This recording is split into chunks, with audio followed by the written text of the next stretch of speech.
Dans mon dernier ouvrage, publié chez Méditer, je propose à mes lecteurs une réflexion sur l'Europe, et plus précisément sur la question de savoir si l'Europe peut être le seul modèle moderne et désirable d'une société des nations.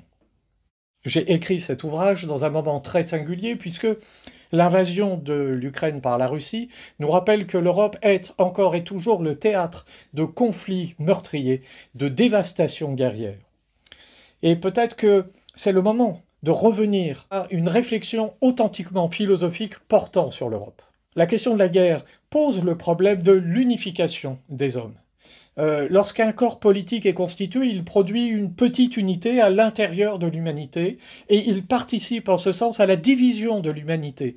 Et lorsque les corps politiques se côtoient, ils sont comme des unités toujours potentiellement belligérantes.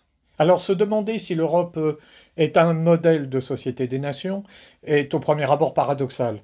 Parce que si l'Europe, c'est le vieux continent entendu comme un espace géographique, l'Europe est au contraire le lieu des dissensions, des divisions, des oppositions politiques. Elle est une terre où la guerre a toujours fait rage. Mais précisément, la question est de savoir si l'Europe se résume à n'être qu'un espace géographique.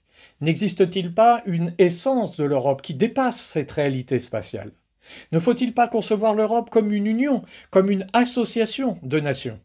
Au moment où la guerre fait rage à l'Est, au moment où, dans le monde, on voit des systèmes tyranniques vouloir imposer leur vue, il convient de revenir à ce qui fait l'essence d'un corps politique légitime. Et il convient pour cela de s'interroger à nouveau, encore et toujours, sur ce qui fait que l'homme est homme.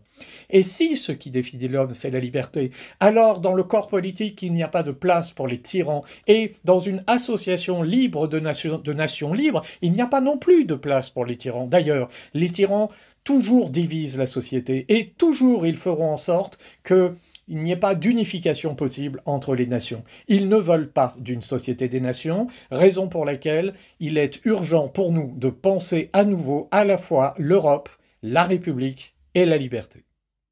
Mon ouvrage, L'Europe est-elle le seul modèle moderne et désirable d'une société des nations, sera disponible à partir du 15 janvier 2023 et d'ores et déjà, il peut être commandé auprès des éditions Méditer en suivant le lien qui se trouve dans la description de cette vidéo.